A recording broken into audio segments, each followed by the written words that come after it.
I'm Jim Cornette, the intellectual threat. Top rope dropping a clothesline right between your chest and your neck. Give you a pile driver stand and spit on you. No respect. Body slams on multiple surfaces. They say I'm the best and the worst at this. Dominance wasn't working when I was feeling worthlessness. I'm passionate about what my purpose is. The pinnacle of human achievement has nothing to do with your purchases. I'm drop kicking you back to reality. This ring fucking hurts. It's a different brutality. Take a 310 to Yuma and fuck Wheeler Yuta. I'm the acrobatic blade runner who can switch blades in 6 ways and perform a perfect suplex. And that's it. The match is over. Check on my opponent as I turn to the crowd. Now throw the X up and listen to the boos get so loud. Now throw your guns up and be proud. One, go. One, go. Yo, what's up, everybody out there in the land? It's your boy, Brian. The gentleman next to me, his name's Adrian. We are the hottest tag team podcast this side of the equator, northern side of the equator, bro. I gotta keep thinking of new shit to say during these things. Northern side of the equator. Yeah, that's a new one. It's a new one. If you guys hear any static, let me know because I didn't have time to get any cables. I'm sorry, everybody. But you know what? It is what it is. I will go tomorrow at some point. Hopefully. I'm busy Sunday too, so we'll see. Damn, busy Sunday. What are you doing Sunday, bro? What are you doing Sunday? Going to Barrio Toys to meet Bandito, 2 to 4 p.m. Be there, be square. I feel like I've been here before. Definitely, you have been, Tommy. You've definitely been here before. But before we get into SmackDown, I got to tell you guys, let's go down to some story time while we wait for more people to hop in here. We went to AEW Dynamite on Wednesday, Adrian. Yes, we had a fantastic time. Triggered a lot of people. Well, actually, let's say good things. We saw a lot of people. We saw a lot of friends. We saw my boy Yoda. He was out there. I don't know if he wants me to call him by his first name, but Yoda was out there. Yeah, his name's James. Have you guys seen him in the comments? We were out there having a good time. It was a great show. We got to see a 5.25 star banger match according to Dave Meltzer. It was a great match. I had a good time watching him wrestle it out, duke it out with Swerve and Kenny Omega. It was a good time. We saw something. Well, let's talk about the show. Did you have a good time, Adrian? Yeah, I had a phenomenal time, man. It was a great time. You know, always when there's AEW, I'm always having a great time. Random matches were banger matches. You know, I wasn't expecting John Moxley versus Mark Davis, but we got something good out of that. Yeah, I wasn't expecting Tomohiro Ishii to be on the card and also getting the pin. That was somewhat decent. Me personally, I would have liked a Lucha Libre match, but the New Japan style match, I guess we got it right. Well, we did get sort of Lucha Libre with Beast Mortos. True. Beast Mortis, my lawyer. I mean, he was everybody's lawyer. The crowd was hot. Beast Mortis was definitely a crowd favorite. Lost. Hey, he's still good. He was good. Main event, phenomenal. Like Brian said, the women's fatal 4-way was not expecting that one at all. Will Nightingale, man, champion, defended it. Fighting champion. I love her. That was a great show, Brian. Great fucking show. Yeah, it was a good show. I mean, I went back and watched it. Was it a great show like everybody was glazing it to be? I don't think it was. I think it was very much carried by the main event, but that's just my opinion. Yep. Has anyone seen MJF and Zilla's match tonight? They wrestled tonight? Yes, they did. And House of Glory. I caught some highlights during I'll be honest, the main event in SmackDown was boring. So I was trying to watch some House of Glory highlights, see what I can catch. It was a good match. I saw some good highlights. Can't wait to see the full match. MJF did the you know how he does when he has somebody on the ring just sitting down. MJF goes across the ring and then he hits him with a pelvic thrust. You did that to Zilla? He did that, but he did it in yeet form. He did yeet. I love it. Man, that's funny. Well, and the show's good, but this is what I want to talk to you guys about. Two specific things. Let's start with the first one. It's it was, I think it was during the part of AEW when they were announcing the death of some WWE guy, the production guy, right? Yes. What's up, Derek? I just want to talk about this real quick. So there's a guy out there cleaning the mat with this cleaner bottle. The lights are fully on. And I just thought it was funny because, like in WWE, what they usually do, they dim the lights, they put something on the fucking TV. Or now what they do now is they have like the interview segment, right? During the commercial breaks. So you're watching the interview segment with like whoever the fuck it is, New Day or Grande Americano. But in the middle of the ring, they are lifting up the apron, right? They're unzipping the canvas. They fold it over and there's another layer of canvases, right? I just thought it was funny because I was like, man, they really got this dude out there just on his hands and knees, just. I just thought it was funny. Like, haha, Tony Khan can't afford this. Obviously, he can. He's a fucking billionaire. I just meant it as a joke. I did never expected so many people to be upset about that. They're like, you've never been to a wrestling show or what? WWE never does this. I'm like, damn, bro. Fucking, what is it? 400 comments? 300 comments? All insulting me? Holy shit. I have no idea, bro. I mean, that shit was funny because it was like just random matches had gone on and then just something happened. The lights were still on, bright as day, and then nothing was happening. We're like, what the hell? What's happening? Commercial break? We're like, all right, whatever. We see Bryan Danielson, the camera pointing at them at the announce table. Then we see some dude just cleaning. I'm like, what the hell's going on? I was like, Brian, look, take pictures, bro. I thought it was a little weird too. I'm like, damn, bro, y'all couldn't even sweep the mat a little bit. No, he's on his hands and knees, butt crack out. And I'm like, as a Latino, speaking from a Latino, as someone who's been woken up at 6 a.m. to help clean the house spotless, that's not a way to clean a mat, man. You can't just put solution, bro. You gotta sweep that really good, bro. You gotta fucking put the paper towel, make sure you damp it real good. I don't know. It was just a little funny, bro. Never thought I would piss so many people off by that little joke. But it is. He had a rag and a dustpan. He didn't even have a dustpan. He didn't have it. He just had a rag and solution. Yeah, rag and solution, which I'm fine with. But it's like my mom used to say, you're just moving dirt from one place to another. You gotta fucking flip it to the other side and get a new rag after a while, you know? Exactly, yeah. It was pretty comedic, bro. I never thought so many people would be upset. So that's one of the things I wanted to talk about. The other thing, one thing I want to talk about is I got really close with our boy Yoda. We were out there drinking, eating food, having a good time. I was driving him and his homie to his car, bro. He was in the back seat with me, and he was almost an accessory to running somebody over out of downtown.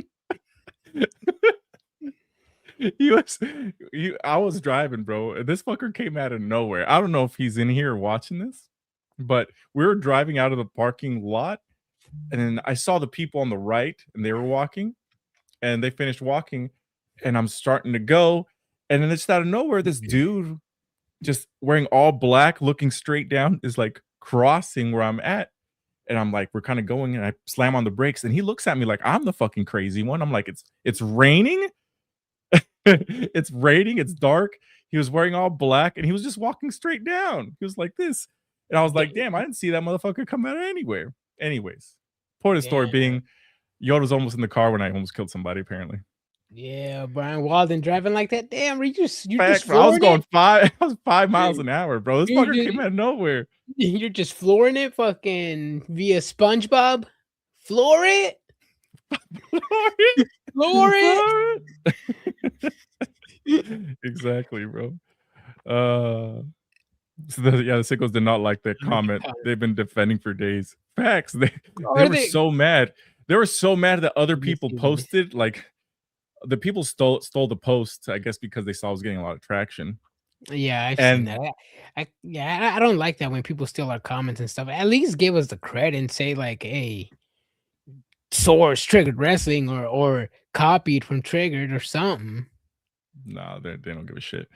But the thing is that the reason I found out that it got stolen is because other people were commenting on the stolen post, being like, man, these fans, they don't know wrestling or what. I'm like, damn, this shit got a lot of traction over a joke. It is what it is. It was raining. I damn near pissed my pants. My bad, bro. Damn. He's like, damn, bro, this guy sucks at driving. He's trying to kill me, but at least I got a Carlito out of it. All right, everybody. So let's talk about SmackDown. Let's talk about Trick Willie. Let's talk about Jade Cargill. There's a lot of things that happen in this episode. Usually I complain about SmackDown being 3 hours. The main event, did it live up to expectations? No, it didn't. But the show didn't feel like 3 hours to me today. It felt like 3 hours to me, bro. Oh, I hear you. Okay. Well, at least for me, it didn't. What was your favorite part of the entire episode, Adrian? Favorite part of the entire episode? I'll be honest, bro. It was that Kiana James match. Charlotte Flair, Nia Jax. I do love that shit. You know, every time I girl Charlotte Flair's in the ring, you know I'm always got to be seated, bro. You know rings are got to be off. If you know, you know. When Charlotte is in there, I am seated. I am cheering for my girl. I am marking out for her. I thought she was gonna take the dub. You know, I saw her come out, saw Jade Cargill get in her face, and I'm like, okay, cool. WWE's giving us the storyline. They planted the breadcrumbs, basically telling us Bianca's not coming back. Charlotte Flair's probably gonna win this match. She's probably gonna go on the chamber and win. And all of a sudden, damn, Triple H, Chad GPT, I don't know who is writing this, but damn, it fooled me, bro. Kiana James came in with the dub, and I gotta say,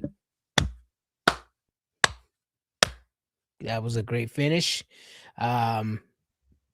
Still a little sad, but giving Kiana James that spot is great for her. She doesn't have much of a character. I don't even think she has that much of a fan base, but her wrestling is good. People are popping when her wrestling is on point, and people like to see new challengers in these positions. So there's no complaints from anybody. I'm seeing all nothing but praises for Kiana James. A few trolls here and there, but we're going to ignore them because we know Kiana James has the skill. And the match was great. Nothing to take away from this match. It was a little slow paced, but it was phenomenal. Yeah, a little slow paced, but it was a great match.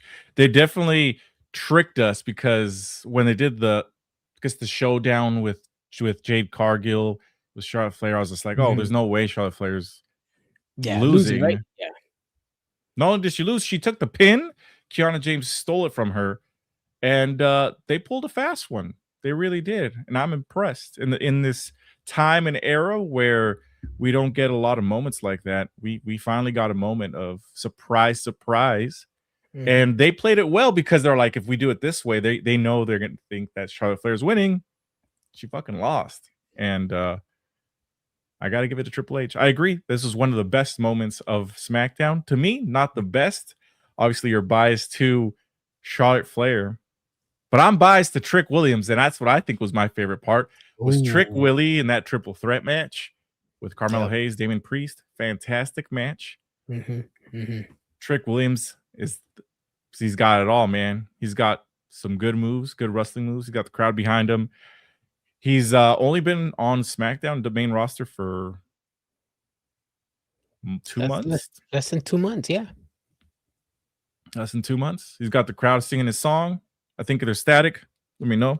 Nah, they're static, huh? No? Okay. No, you could. But yeah. Hey, man. I got to give it to Trick Williams, dude. That dude is for sure going to be the future. He's eventually just going to improve with his wrestling, be more comfortable. But yeah. I got no complaints. Yeah, no, I hope so. I don't know. I like that triple threat as well. The only reason why I didn't give it, not just because of Charlotte, I mean, Damien Priest is pretty much non-existent at this point. I knew that match was pretty much going to be Trick Williams, Carmelo Hayes. I did see a little glimpse of a tag team between them. Who knows? Maybe they link up later in the future. Yeah, great match as well. Nothing to take away from that match. The right person won, which was either Trick Williams or Carmelo Hayes. Fantastic match. Another good match. These triple threats that WWE puts out, and I'm liking that they're putting out because you see a little bit more action. You see more spots. And it's a way of saying putting Rhea Ripley through a spot and not taking anything away from her. Kind of like Damien Priest, he former world champion, but I mean, he still didn't look totally weak in this match. Same with Charlotte and Nia in their match. So I'm liking this triple threats. I'm hoping WWE does more. I'm loving it. They've been doing it recently, so keep it up. Keep up the triple threats. Exactly. Because essentially Trick Williams kind of stole the win. It's not like he, tossed both of these guys out of it and squashed them, It's just sometimes you're just in the right place at the right time. And that's what triple threat matches are good for.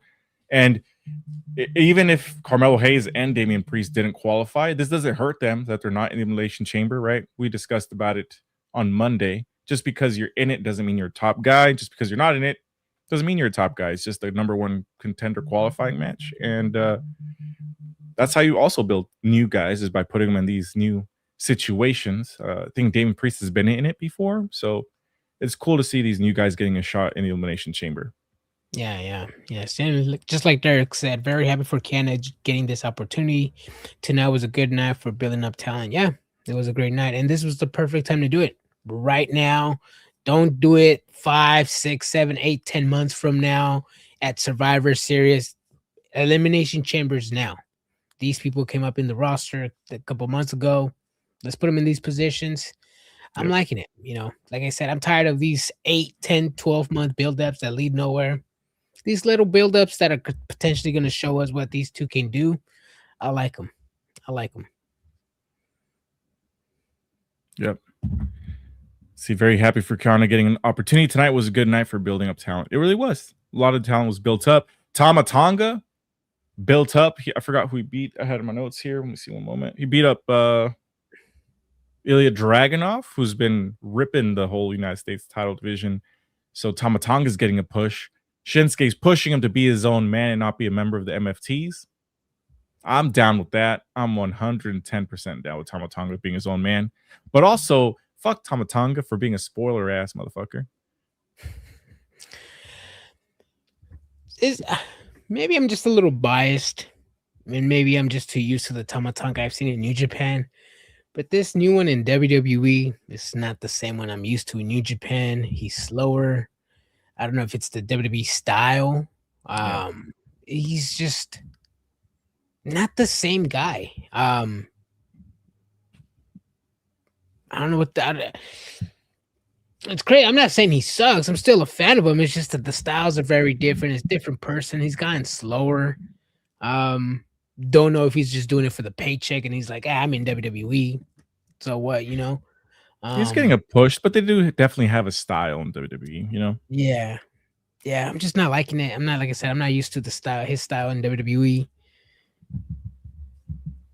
And it was an okay win. I mean, I would have liked it if it was just a one-on-one off.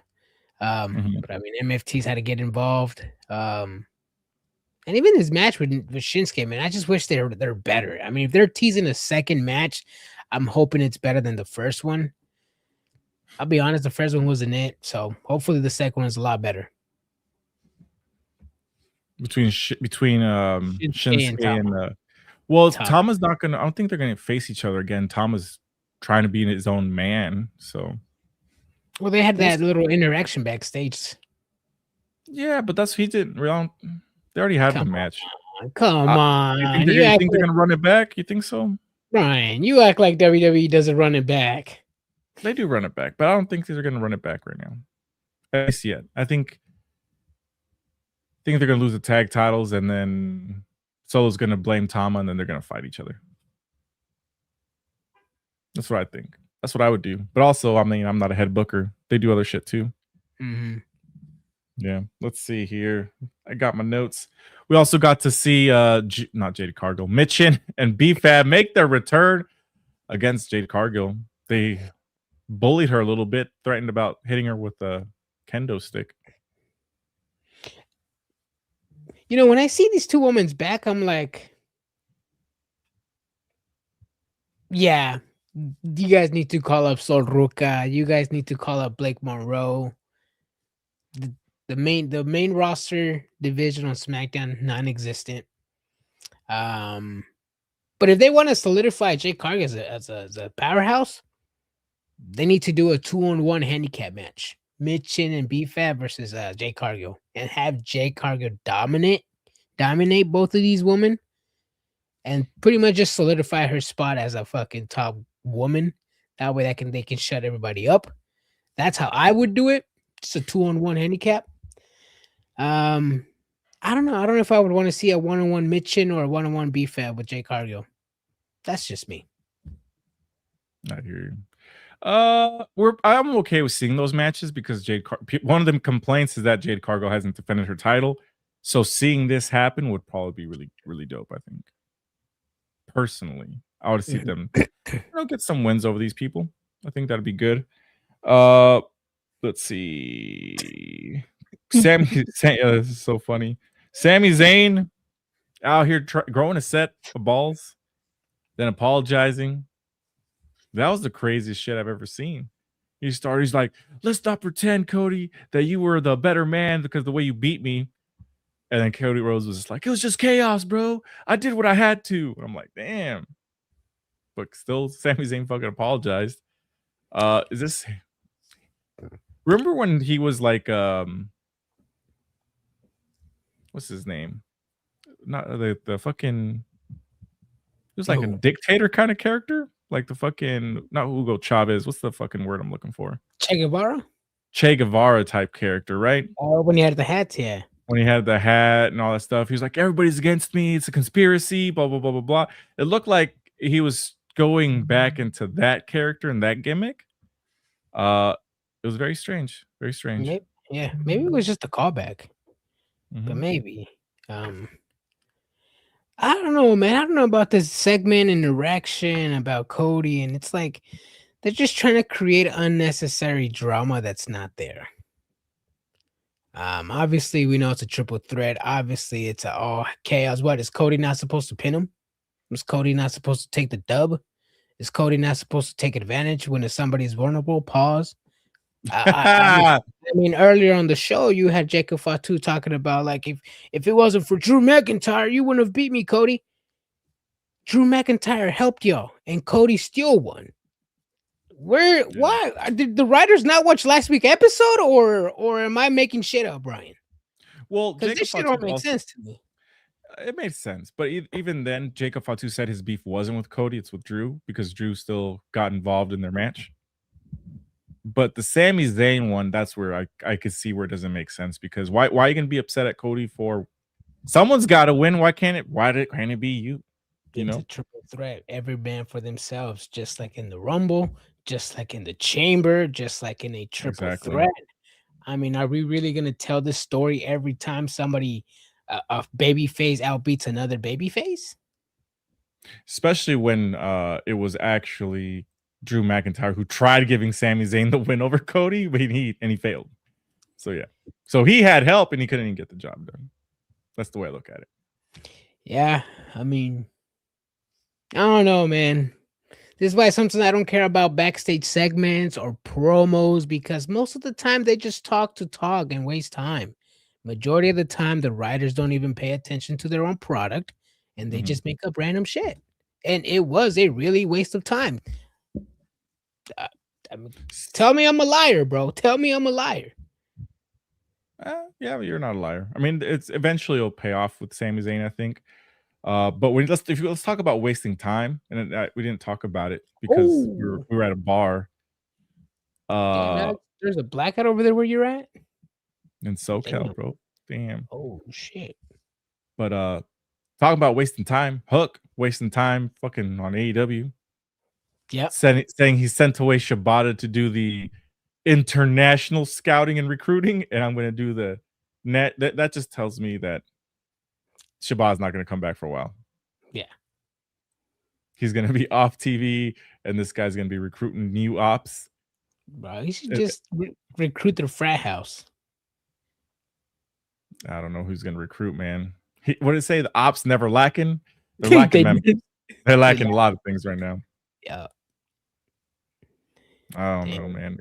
Fucking Hook, bro. Fucking Hook. Stay safe out there, Alex. Damn. Have all your devices charged. Do you have portable chargers? Oh, well, shit. You're a blackout. Damn. You should have charged those before. Yeah, it's too late now. You're in the thick of it, bro, but I appreciate you joining us. Thank you, sir. Wasting your valuable fucking battery life. No, that's all right, bro. You'll be good.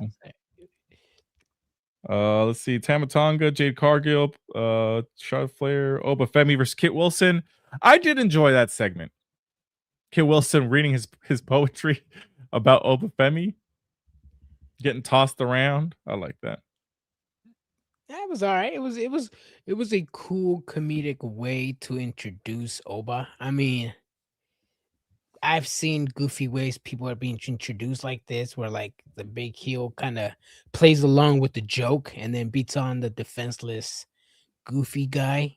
It was cool. I mean, and I guess some people are saying on social media that's like it's a way, I guess, creative doesn't have anything for Oba, which I mean, right now you already have the storyline, which is Chamber. You want to get Oba on TV. Yeah. Right now, this is like 2-3 weeks of just him playing around with his food. Just wait till after the Chamber. That's when they're gonna unleash him. Exactly. Especially against, like, for example, he already took out the War Raiders, took out Kit Wilson. I think he had a match on main event, I think. Yeah, he against fought Hat Guy or no? No, Hat Guy. Hat Guy. Yep. From LWO. Joaquin Wilde.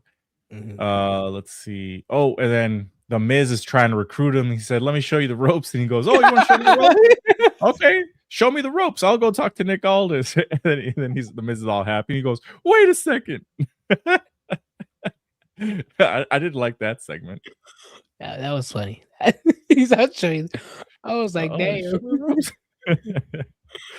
Yeah. I mean, it's a different way of introducing the character of Obafemi. A little bit comedic, a little bit, intimidating. You gotta have a little bit of everything, and it's a variety show.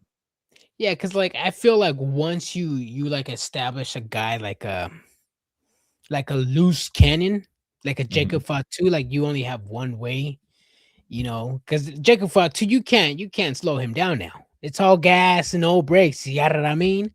And then with the Oba, you got to be a little timid. He has to be like a gentle giant, He can make fun of you. You can have a conversation with him. He can laugh with you. And then the next, boom, he snaps. The thing about Obafemi's character is that I know he's supposed to be intimidating.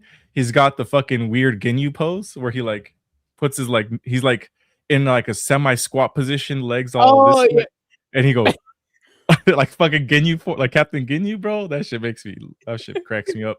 And then when he starts doing his walk, it's like boom, boom, boom. It's not intimidating. And it is a little bit. Imagine you see that dude coming at you like he's gonna fuck you up. But hey, yo, Brian, just picturing Oba coming at him. Nate Daniel Tremblay, what's up, brother? Hey, friends, how's everything going tonight? Amazing. What's up, Nate? Nate out there. Nate the Great. He had a whole bunch of nicknames, apparently. It was his name. We found out he has a TikTok. He has a TikTok. We found out he has like 3 burners. Yeah, we found out. That shit was so funny. The lore of Nate was deep from Wednesday till today that I found out. But I appreciate. You know what? I never. I mean, we do this occasionally, where I just give like thank you posts. I really appreciate all you guys. Derek, guys and gals, Nate, Demo, Yoda, Chef Tom. Lolo, everybody. I appreciate you guys just coming to join us and talk to us about wrestling. I always enjoy seeing you guys. You guys are growing into our group of friends. I may not know you guys in person, but I mean, just for example, Yoda, we've ran into him a couple times. I feel like I've known that guy my whole fucking life. Really cool guy. And I'm sure if I ever ran into any of you guys, we'd have that relationship. So I appreciate you guys, and I do appreciate you guys joining us. Let's see. Kiana won tonight. What the shit? Surprise, both of us. Surprised a lot of people. But that's the stuff we need. We need some surprises. In the world of the internet, we rarely get surprises. They get taken away from us. Private Party, Obafemi, Powerhouse Hobbs, all that stuff got taken away from us. But something like this worked completely. They teased Charlotte to make us think it was going to be Charlotte. And then no, it's Kiana James. Yep. Kiana James. Damn. Now there's damn, then now it's anybody's game. Now it could be Alexa Bliss versus Jade Cargill. Yeah, there's still one more spot to fill in, and that's between. Did they announce the match? No, they haven't. They announced the women's tag match for next week. Lash Legend, Nia Jax versus Rio. And they also announced the final men's spot, which is Jey Uso, Bronson Reed, and the OG Americano. They also announced Clash in Paris in May. Sorry, Clash in Italy. Clash in Italy. That's after Backlash?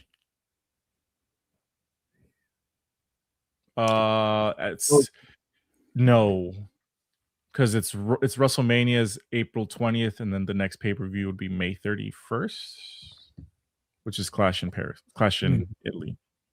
Mm-hmm.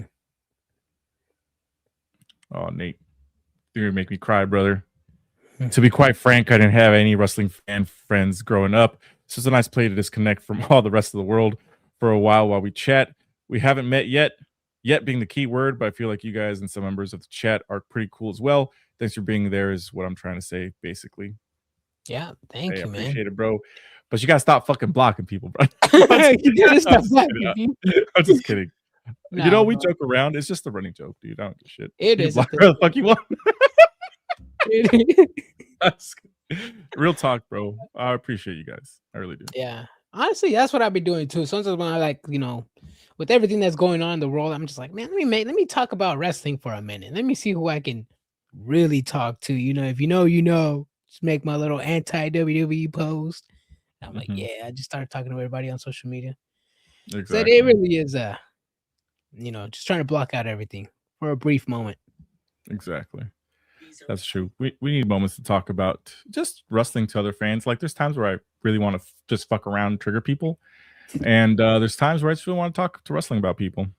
And I'm glad I get to talk to it with you guys. But yeah. Stay triggered, everybody. Well, there's something else I wanted to say. It was something about Facebook. Something we posted. I'm spacing right now. The video with Kenny Omega? That shit was just so funny. The back shots? The back shots? It was very aggressive. I don't know if they, because I didn't get to watch it on Max yet to rewatch replay. Did it really look like, because to our angle, Kenny Omega's holding him, he's just like, fucking gave him 2 pumps. Gave him 2 pumps. And he gave him 2 pumps. Spacebook. Spacebook. Yeah, and then Adrian goes, "Hey yo, and then it gets all quiet. Hit him with the back shot again. No, but he was like, because he was trying to do like a German from the top of the ring to the ground. Yeah, and he was pulling him. Ooh. And then he was like hitting him in his back, like scratching him, I think. Yeah. But no, before he started like trying to pull him off, he like had him bent over and he grabbed his hips and he was just like trying to like, I guess, but it doesn't work like that. Either way, this shit was funny. Yeah. The match was good. And this is me just talking shit about Dave Meltzer now. It was a 5-star match, bro. But the extra 25 point, the 0.25, it's because it was Kenny Omega. Let's be real. Kenny Omega, bro. It was Kenny Omega. Yeah. Let's be real. It was a good match. I still haven't finished watching it. I think I was like fucking 5-8 minutes in before Raw started or SmackDown started. But yeah, I gotta finish it. He said, nah, because when I started hearing the kiss chants for MJF and Hangman, that was all thanks to Adrian. They were saying kiss. No kiss. Kiss, because they're fucking chanting. Yeah, there's that. What else? But see, I don't know how that segment came off on TV, because apparently I wasn't fucking paying attention, because I butchered that segment because I thought they were going to actually have a Texas. They probably still are going to have a Texas death match, but it's just not official yet. Yeah. That announcement of the Texas did not go over well. I don't know how it played out on TV, but when he said Texas death, everybody's just like, oh. Like some people cheered, but it was not what probably people expected.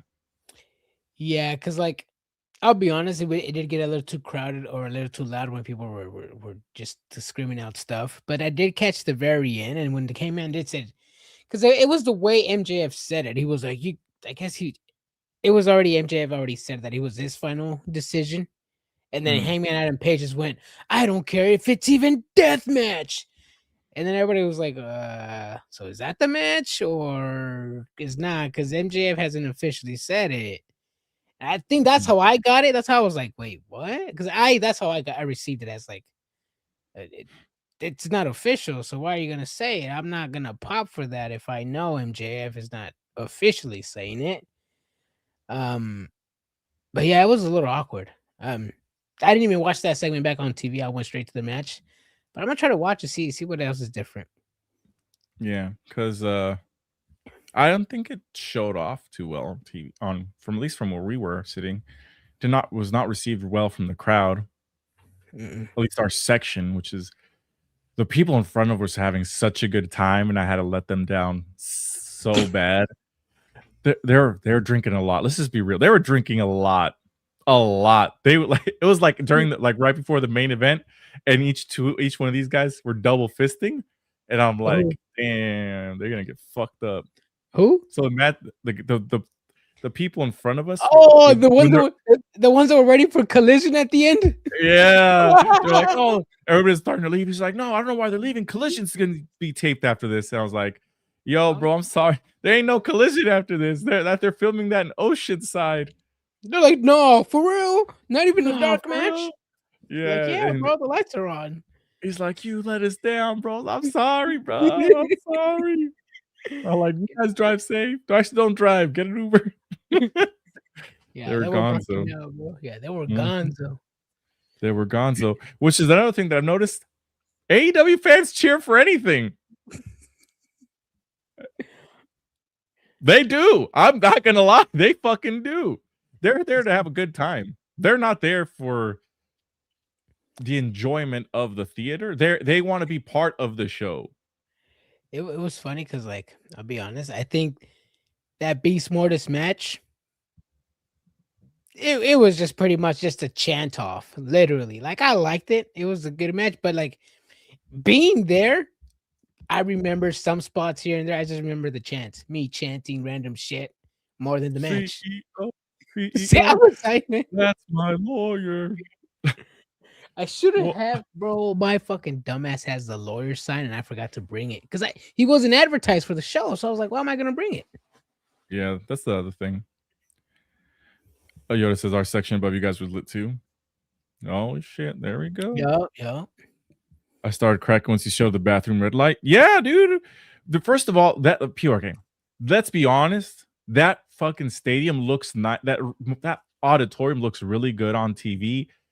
It places a shithole. Yeah, it's like they have old cement brick building. Like you walk in there, the floor is kind of wobbly from like it's sinking, I think, and then they're trying to repatch it. Because like historic and shit, so they can't only do so much. And then on that entire side, which is I guess the television side, there's 4 stalls. There's 3 stalls and the 1 urinal for that entire fucking side. So the line was huge. Then guess what? It was only the men's side that was huge. The women could just go in their bathroom because there's no line. And let's be real, there ain't no women at AEW shows. It's funny. It's funny. Very limited amount. I forgot to tell you this. When I went to the bathroom like a few times, there was kids literally coming out the women's bathroom because they were like just kids. Because there was a few women there, so there was like, just have the kids use the women's bathroom. So they were really using it as a kid's bathroom. I was like, what the fuck? Yeah. You see a line of like 20 dudes waiting for 1 urinal. And they need more pretzels. Motherfuckers, the concession stand had no pretzels. Nope. Nothing. They had no food options. The food options were a bag of like the Costco bag of chips. The party. And I don't even think they had popcorn. I think they only had it on the other side because the other side had other things. The side that we were, they only had just the pretzel and the chips. I don't know, man. All I know is that it's a bad it's not an auditorium you want to go use the bathroom in. It's a pretty bad auditorium. You can be real with me for a second. Who started the fuck ice chants? It's happening anytime you see Brody or MJF now happen to him at Hog tonight. Oh, it did happen to Hog. Honestly, I didn't, because it would have happened during a backstage segment here in Sacramento, and then during the backstage segment, the arena, the lights were out, so people just started chanting it. Yeah, I don't know. But it did. Go ahead. It did happen at House of Glory tonight too, with MJF and Zilla. I don't know why they're following MJF with it. I don't know if he's said he's pro ice or against ice. He's probably just because he did that face. Probably.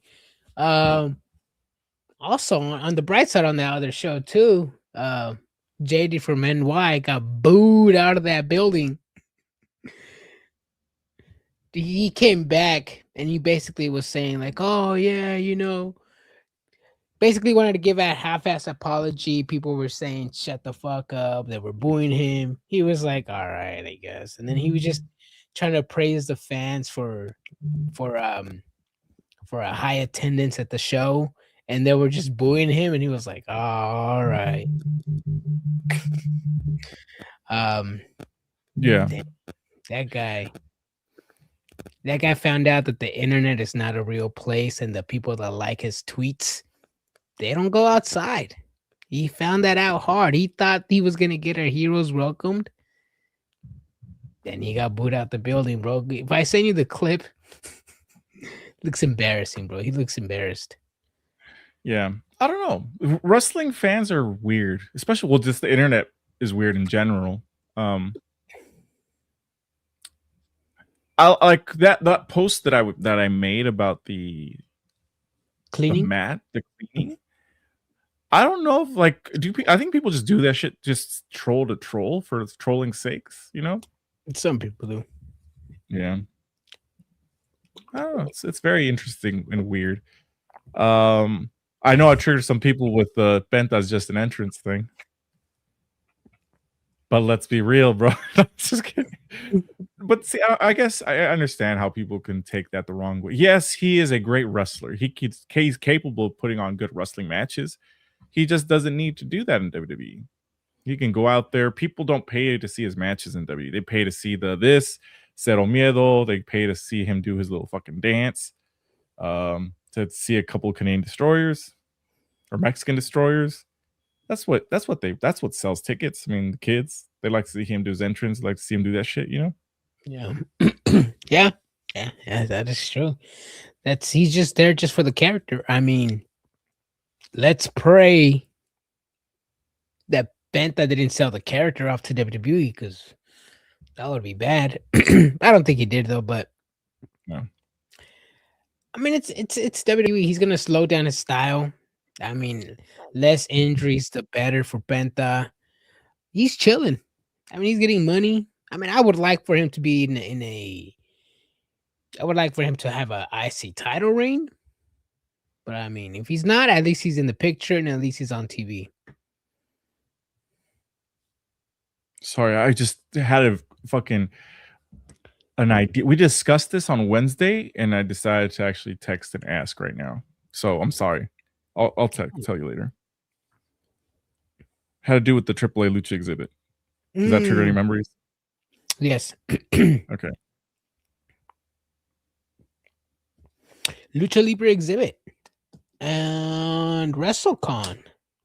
WWE World. WWE World. Nice.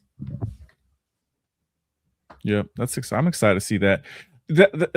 Obviously WWE owns AAA now, so I'm very curious as to what are we going to see there? Is it just going to be masks? Is it just going to be things like that? because they also have the Hulk Hogan exhibit that they're going to be doing, Hulkamania Forever. I Mhm. think Hulkamania Forever is going to be like the area you walk through for John Cena, where it was the big John Cena. You write your name on Hulkamania sign, and you see his outfits, right? Like outfits. you saw the John Cena. And the Lucha Libre exhibit, I'm hoping, is going to be like the Triple H exhibit we saw, where it was like walkthrough of Triple H's career, but it'd be different luchadors, Mhm. outfits, stories, and TVs of shows of matches showing historic moments. Maybe I'm very curious. Maybe I am very curious. I want to see what they have. I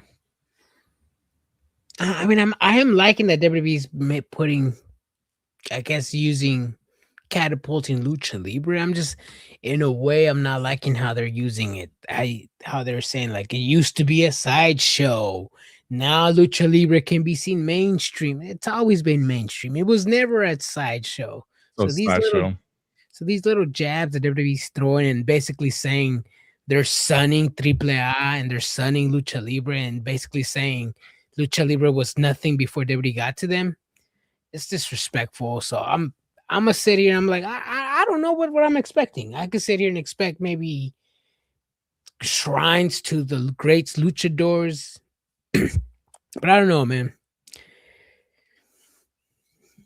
I don't know.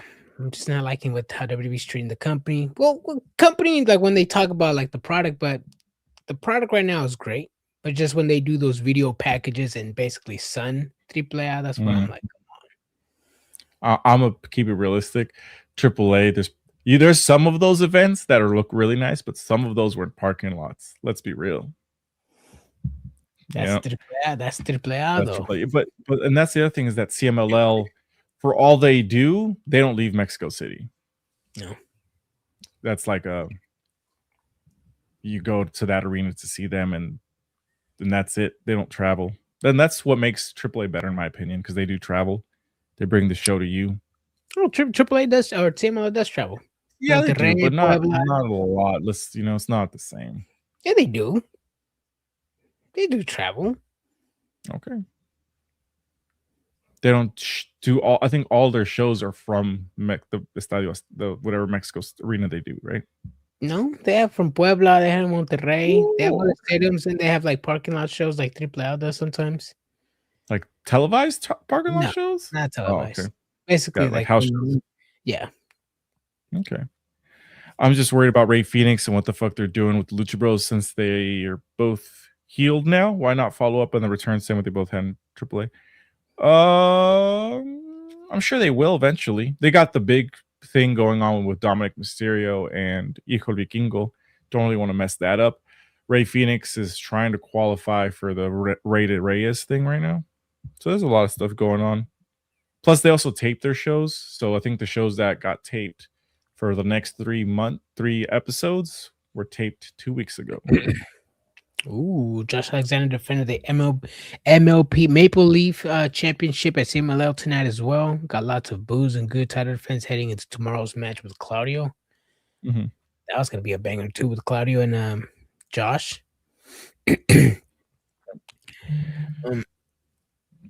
We're not gonna post it. I do want to let you guys know. What? Tamatonga's out here. Because Tamatonga, bro. I don't know if I should even say it. He's very interesting in his videos for TikTok. Yeah. Well, he's a real one, bro. He's I always used to like little YouTube videos when he was in New Japan. True. The same guy. He still don't give a fuck, bro. Okay, well, let's say it then. If you guys want to see what Ray Phoenix looks like, go follow Tamatonga. He's there without a mask. We're not posting it because I don't want to be involved in that, but I will let you know if you can Google it and find what he looks like. Damn. It's unfortunate. Yeah. It really is. Hey. I mean, it's not as bad as Penta though. That shit, the video, we're like, "Hey, Penta!" And he turns around, but just this fucking with this blockhead.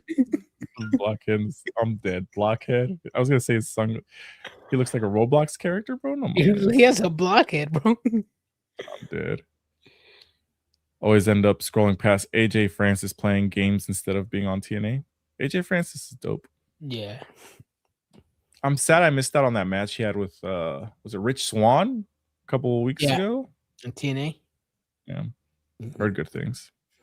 Heard a lot of good things. Once again, another week, no tag team division. None at all. None. Honestly, I mean, I know Nate was talking about Penta and Phoenix, but I'm like, even at this point, even if we do get Penta and Phoenix in a tag team, you still got to give them opponents. Mm-hmm. You still have to give them a storyline. New Day, no. War Raiders, no. Usos, no. Judgment Day, I guess. Well, you're naming Raw teams. Let's go to SmackDown. There's Street Profits that are also on TV. Street Profits, no. Braxium, they were on TV, but in a segment. Motor City Machine Guns were on TV, but in a segment with the box. Not Legado del Fantasma. What the fuck are they called? The Carrillos, the Humberto Carrillo and Angel Garza, Los Garzas. Yes. They were on TV today, smiling their asses off, not fucking on TV. Oh shit! Christian G. Gonzalez in the Hizal. So they were on TV today? They were on TV during that planking segment with the crate.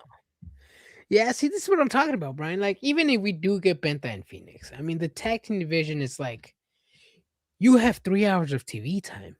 Mm-hmm. You don't have 15 minutes to spare on a tag team match. Give me Fraxum and Nathan Frazier versus Borgano in a random. Yeah.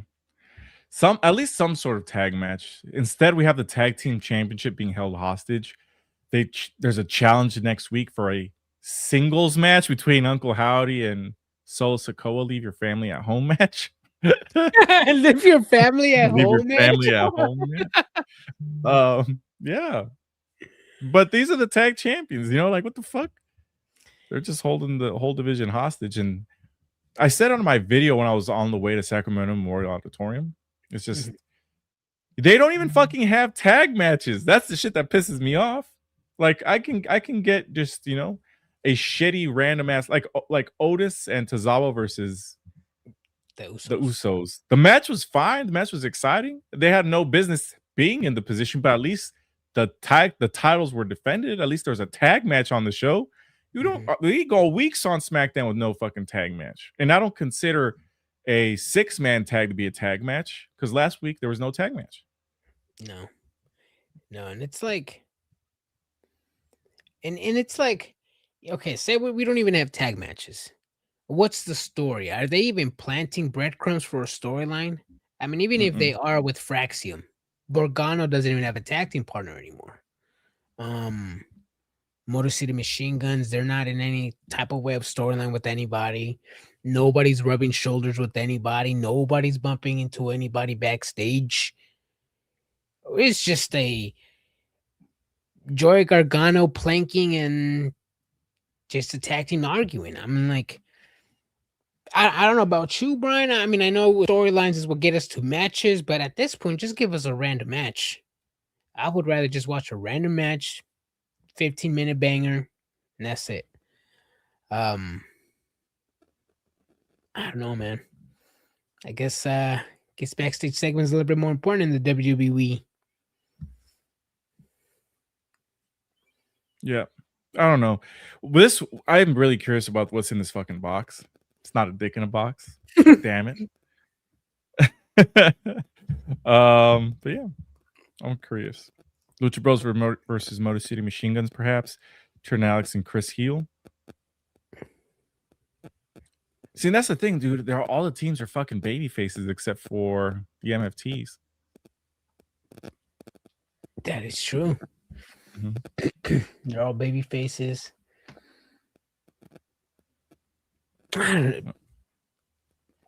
Hey, like all I say is that we'll hit that roadblock when we get there. If we get Penta and Phoenix reunited in WWE, that's one step closer to making the division better. Mm-hmm. I'll take it. Pause, but I'll take it. Baby steps. But yeah, we need to get this division going because right now it's like pretty much non-existent at this point. Yeah, and it sucks. It doesn't just leave the one person out; it leaves the entire division out, like literally. Yep. A lot of people. And another thing, it's like back again with those 3-hour episodes. People were saying 3 hours. Everybody's gonna benefit from 3 hours. It's gonna benefit. Yep. We're gonna get a lot more chances. Everybody but the tag team division and the women's singles division. Mm-hmm. Wait, who's the mid-card title champion in WWE Women's? Is it Chelsea Green? Is she still the United States? Giulia. Really? Yeah. Oh, then I was right. Yeah, the women's single division is non-existent too. Well, Giulia, let me make sure. She just won the title back, didn't she? I could be fucking wrong. She did. I think she did. I think you're right. Let me see. WWE champs. I could be wrong, just because.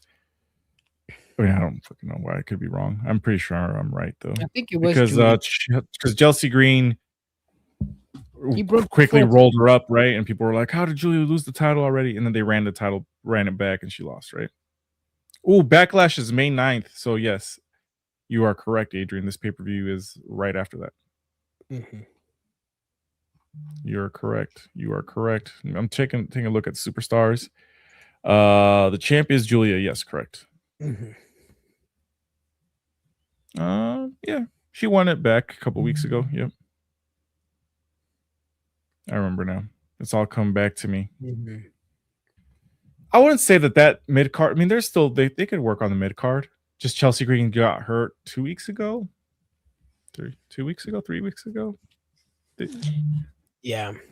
I think it's the mid card is a better position for Jordynne Grace. She failed at the world title. That's fine.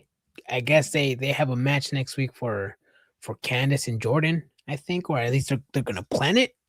Mm-hmm. That's fine. Get Jordan on the roster or in the match get her a match, get her a W, put her in the women's mid card division. I like to see her as United States champion. Giulia, she's cool. I don't know, man. She just either needs a character, she needs to talk, or because the wrestling is somewhat there. Sometimes it hits, sometimes it doesn't. Like today, when she was fighting Rhea Ripley, that was a decent match. Mm-hmm. Did you see that stomp when Giulia had Rhea Ripley like on her, like pretty much by her head or her arms, and she was gonna stomp her head into the mat? Dude, that shit was. Whoo! I missed it. I missed that part. I'll send you the clip, bro. It's pretty bummed. Them canceling Io and Giulia since Io couldn't make it. Was she sick? I don't know what happened. No, she was there. They just changed the plans. I don't think she was injured. Oh, I'm okay with them changing plan because let's be real, Giulia and Io Sky, that's a dream match. If the plan was never to get a clean finish, I think they did the right decision by putting Rhea Ripley in there instead. Yeah. Mm-hmm. Yeah. Honestly, it should be a WrestleMania match. Yeah, if they got to book it correctly. They can't just give us that dream match. Then you know what I mean. So what? You want a 10-month storyline before you get a match? Not a 10-month storyline, but I'm just saying, like, build up to it at least. Give us like 2 months at least. Oh well, they're starting now, literally. I guess starting. You're right. Technically, it is 2 months. 2 months. Yeah, man. 2 months, bro. 2 months. February 20th. But it's gotta be a singles match. It can't be a tag match. Oh yeah. Is Swerve Strickland heel now? He sure is. Mm-hmm. He murdered Kenny Omega. Yeah, unlived him.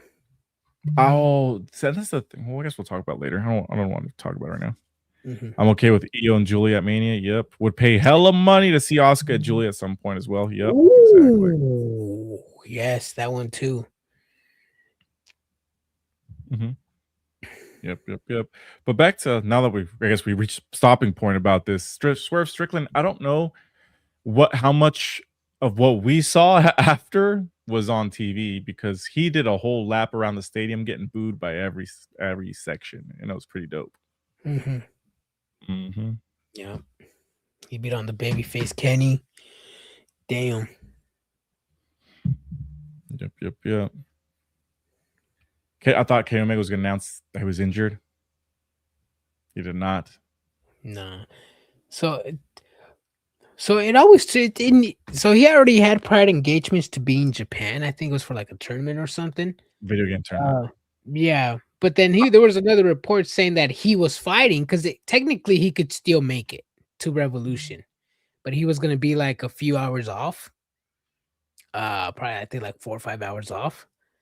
And I guess they were like, you technically you could do it, but no, we're not going to risk you coming in 5 hours before the show just for, maybe you might not show up or something. Yeah. I still think he makes it.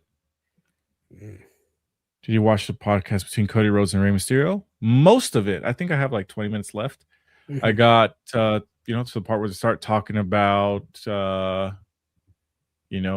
Cody Rhodes seeing Rey Mysterio watch his son Russell and how it got emotional, and then he's like, when my dad was watching me have a match, he took a picture of Cody himself talking to Rey Mysterio on his BlackBerry. He's like, it's a proud moment watching your son do that and stuff. So it was a good podcast. I also saw part of Rusev's podcast with Chris Van Vliet. Saw part of Powerhouse Hobbs. It's a lot of wrestling content, and I ain't got enough fucking time. I'll be real. Same. Like sometimes I'd be like turning on like an interview or something like 20, 30 minutes in. I'm like, yeah, I got things to do. Yeah. I'm listening to Chris Van Vliet, and I'm like, I should really be listening to our own podcast so I can make edits and make a fucking clip or something. That's what I'd be thinking. I'm like, damn, I should have thought of that. How come I didn't say that? Yeah, I'd be getting mad myself.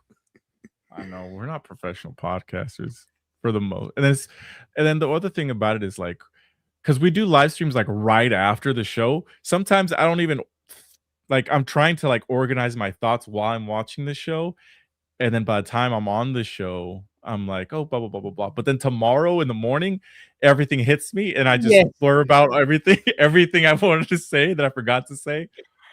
Same. On post form, and everybody's like, damn, Brian woke up pissed. Yeah, I'm like, yeah, I didn't wake up pissed. It just happened. That's what everybody says when I talk about WWE.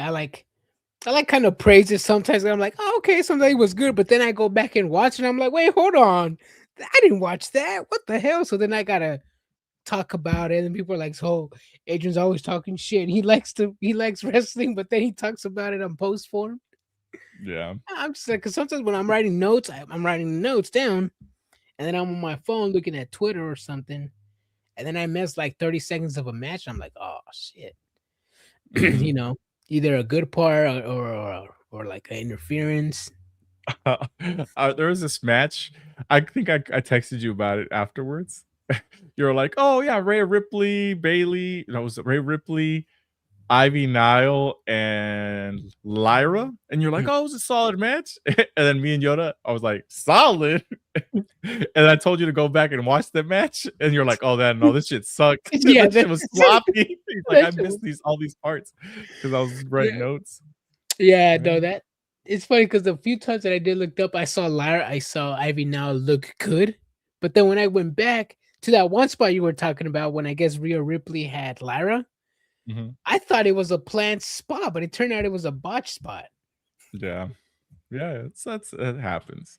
Because, and this is the thing, is how we all watch wrestling differently, right? Because when I watch wrestling, to me, it's now I watch and I try to analyze it. But before I would watch it casually, it would be background. Like I would put it on and do other shit. Like I would wash dishes or fucking vacuum or hang out with my kids, color. But now I like try to watch and analyze it. But every once in a while, I'm like distracted. Like my son today, he's like, "Oh, let's play with my monster trucks." So I'm like, okay.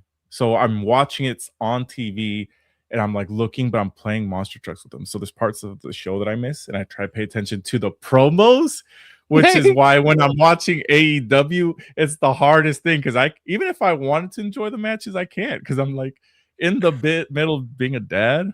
So yeah, but I do try to watch everything. Damn. But there's no promos or commercials that give me those breaks to hang out with my son, bro. So what the fuck am I supposed to do? I will say this though. The commercials during pay-per-view during WWE PLEs, they hit. Because it gives me time. You heard it here first. Because it gives me times to pose. It gives me times to take a shit after that shitty match I finished watching. No, but it does give me time to post and like pretty much have a 30-minute conversation before the other match starts. Yeah, I mean, honestly, that time to wind down and digest it and get prepared for the next thing, it helps out a lot. And that's just because, like, when boxing events or UFC, they don't just hop into the next match. They're like, you know what? We got to talk about it. We analyze it for a little bit. Here's a message from our sponsors because we want to get money. And it's great for content. It really is. It does. But I'll still say this. WWE fans are just trained to watch less wrestling. Mm-hmm. Yeah. I can see that. 6 matches on a 3-hour card or 6 matches on a 3-hour card is perfect. I don't know why they do 4, but hey, I guess anything for the WWE fans, less is more. Yeah. Then you get on the other side, and at least for me, AEW events are too long. Too long. I got something too long for you right here, bro. I don't know. I was gonna try to be clever to counteract it, bro, but I couldn't. You know what's not long anymore, Adrian? It's my hair. I cut this shit. Oh shit, you're right, Balding bro. right there. It's just my hair. Damn. Yeah. Short hair Brian. That's what's up. Looks dope. Short hair Brian. It looks like I have a bald spot. It's the light reflecting off my bald spot. Damn. No, it's just my hair's parted, and my hair is greasy. I hope I'm gonna watch this back and be like, "Damn, bald." I don't know, bro. I don't know. Yeah, right. Well, let me see. Put your head on the camera, bro. On my mess. Nah, it's bald. It's all good, brother. It's all right. I could pull off bald. I think I can. How you guys doing? How you doing, Derek? How you guys doing? What you guys want to talk about? Part of me has thought about like doing watch-alongs, like, but I gotta plan this out, being like, "Hey, kids, if you guys come in here, just you know what I mean?" I try to do that, but like, because you know how you can't have the sound. Yeah, that's what I'm like. I don't know, bro. I don't know. I just like the sound. Even like when I have my music on, like my AirPods, I always have to have one on. I can't have both of them. I always have to have background noise somewhere. Mm-hmm. It's nice. Oh, Chris Jones, what's up, brother? How you doing? This guy's constantly roasting me on our posts. What did he say? I love it though. I forgot what it was. But he was like, damn, for everything that he knows what I post. And he's just like, damn, Brian, already bitching in the morning. Oh, yeah. Yeah. Yeah. Or like, it was a good episode of Dynamite when you see Brian complaining. Yeah, shit like that. Yeah. That's so funny. No, I mean, I like wrestling. But I do like going over the top and being dramatic about certain things. That's all. That's all. I think we all like playing that a little bit. But hey, if you guys really want to talk to me about real wrestling, my real takes, listen to the podcast. Because I will explain pretty much what I was trying to say in extreme detail verbally as opposed to posts. Yeah. Because apparently people can't detect jokes on comments. Yeah, or like they can't really read sarcastic, but it's like you can already tell sarcastic, you know? Yeah. Especially when you start wow, Tony Khan can't afford a ring mat. Right? Obviously, he can. He's a billionaire, but that's part of the joke. Yeah. No, I know you do, Chris. I know you do. Mm-hmm. Making sickos unhappy is funny. It's funny. Damn, bro. Well, you gotta make me unhappy. Oh, but Adrian, I really gotta say this, dude. Say it. There's just different types of fans, and AEW fans, they'll cheer for absolutely anything because they want to go out there and be the show. They don't want to watch a show, they want to be the show. No, honestly, I think it's just a smaller room. People can hear you, and you're just like, chance or chance. Like there was this one guy, he was just so annoying. He would just start chants just to start chants. He was like 3 rows ahead of us, a little bit to the left. Mm-hmm. Got an AEW jacket on, the AEW hat. He was just like, it was Mark Davis. He's like, "Let's go, Moxley." I'm like, bro. The match just started. They're giving each other. They're giving each other hand jobs. They're giving each other headlocks. They're giving each other wrist locks, bro. How the fuck? Like the match just started. Damn, the sickos are sickening, bro. The sickos are sickening. But yeah, it is a good time at the end of the day. But yeah, I will agree with you on that one. I mean, I myself started chanting CEO out of nowhere. She wasn't even on the card. Her hubby was, but yeah. Yeah. Grab his dick and twist it. Yeah. Who would have said that? I don't know. Somebody said that, and I was laughing my ass off. That's the way I look at it. Oh shit. Okay, that's a good show. Yep. Next wrestling show we're gonna be here in Sacramento is gonna be Raw before Mania. Depends. I might be there because the tickets are looking extremely pricey. Because for $60 more, I can go be at WrestleMania. So I might just save those $140. Hopefully, they go on sale closer to the event. If not, I'm just gonna spend the $60 more to go to night one of WrestleMania. Oh, true. Mm-hmm. Do I really want to see Roman Reigns that bad, bro?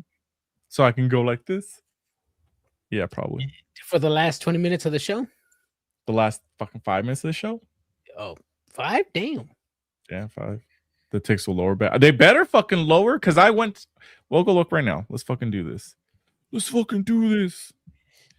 Oh, for Yeah, hey, so yeah. Speaking of lower tickets, it was reported by a reliable source that WON that the Valentine's offer for WWE WrestleMania pretty much sold no tickets.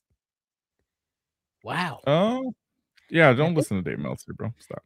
At this point, I gotta be like, it's not even the ticket price. It has to be the product, right? Don't listen to Dave Meltzer, bro. Get the fuck out of here. Messing with you, bro. I'm messing with you. $149 for that section. Watch this, Adrian. As you can see here, they better lower these seat prices because they're not selling. Holy shit. There's people already trying to sell those tickets away. Yeah. Wow. A lot of sections still available, so they're going to lower in price closer to the event. Let's be real. Probably March. I'll probably say starts March. Maybe March 1st, probably when you start seeing prices being lowered. I'll be in Sacramento for Raw either way. Oh, shit. Okay. I'll see you there, bro. Okay.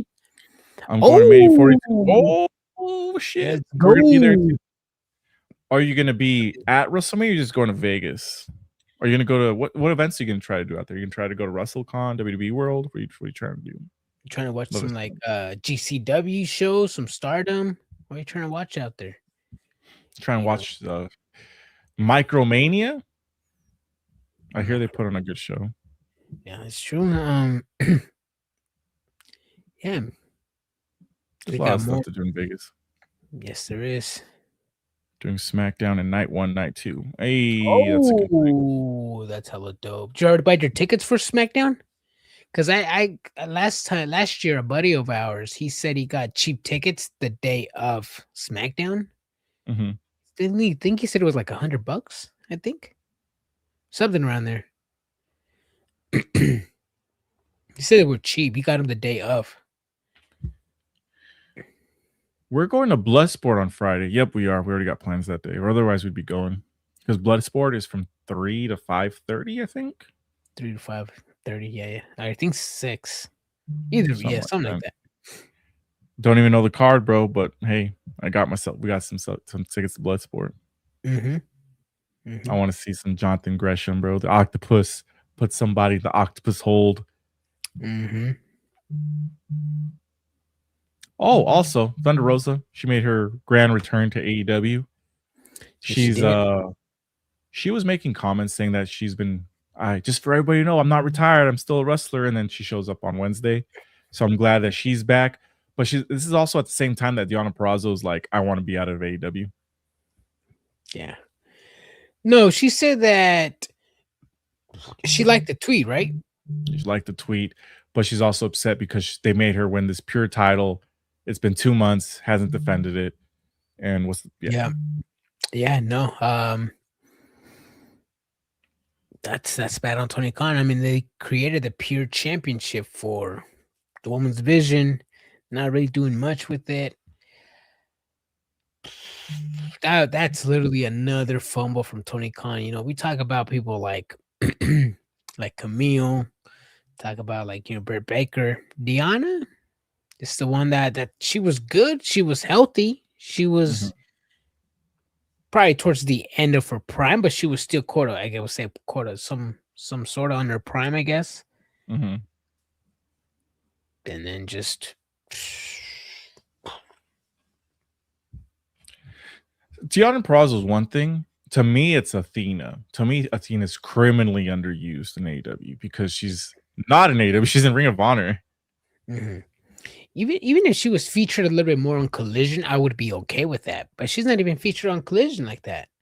I'm with you on that one. I'm in the riser section for Mania, but spent a lot on them. 2K. Ooh. Hey, Ray, bro. Hey, he said YOLO. No, it's all good, dude. For both nights? Yeah, for both nights. He said night 1, night 2, or they said night 1, night 2. That's I went to WrestleMania 31 and I was in the lower bowl and I paid $200. Yeah, I was so pissed, bro. I was supposed to go to that Mania. I was supposed to go to that Mania, but of course, I was in charge of the tickets for 12 people. When you start asking money from some of these 12 people, you're already gonna get I don't got it right now. Let me get you with my next paycheck. When's Mania again? April? I'll get you in February. Got time. Yeah. Motherfucker, what? Exactly. Yeah. I'm pretty sure this will be the most critically panned WrestleMania based off the current production. I'm starting to get with Coach on the 18 months left for Triple H. Let's be real. They're gonna sell out. Let's be real. They'll lower the price. They'll do something. It's gonna sell out, and it's gonna be a good time. And then people are gonna completely forget about this. What about the watch parties in Vegas? I still think that they're gonna still go down. Then they'll reverse their decision. Is what I'm thinking. But we'll see. I guess we'll let it play out, right? Yeah. It's wild that he created the belt for Deonna and hasn't done anything with it. Ring of Honor really didn't need 3 women's titles. They didn't. They really don't. They have. I don't even know who. I don't know who the pure title champion is. Then they got Jon Moxley defending their Continental title with no time limit. And I get that people are saying, "Well, hey, he doesn't want a time limit." But I'm like, that's the only thing that makes the title any different than the other ones. Yeah. So I think that's kind of lame. Mm-hmm. I've never been to Romania before, so fuck it. Yeah. Bro, shit. Yeah. Fuck it. Treat yourself, YOLO. bro. Treat yourself, dude. Treat yourself, do bro. That. Breaking news. Zilla Fatu will sign with AEW and debut at AEW Revolution. Spoiler. Ooh, you heard it here first from Jihad. That's a nice little take. I mean, who knows? Maybe that beef he has with Booker T, maybe it is real. I mean, some people were saying it's kayfabe. Maybe there was storyline. Maybe it's actual heat. Yep. I always think everybody should go to WrestleMania and enjoy that experience once, twice, thrice. Just don't. I mean, if you're gonna go out, do it big one time. That's fine. The next times, I would say, do the other experiences. W World WrestleCon, those are good experiences for one night, 2 nights. Definitely go to the wrestling store, to the superstore. So it's a good time. Don't buy the on location. I think that's a waste of money.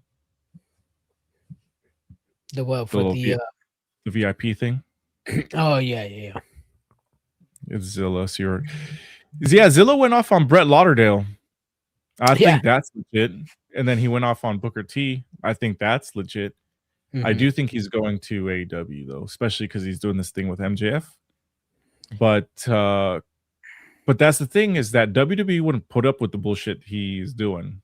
And I'm going to give you a personal anecdote and story of it.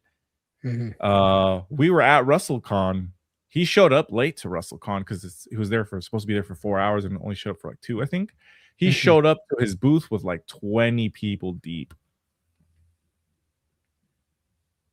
And he had like 20 people around his booth plus the line. It looked ridiculous.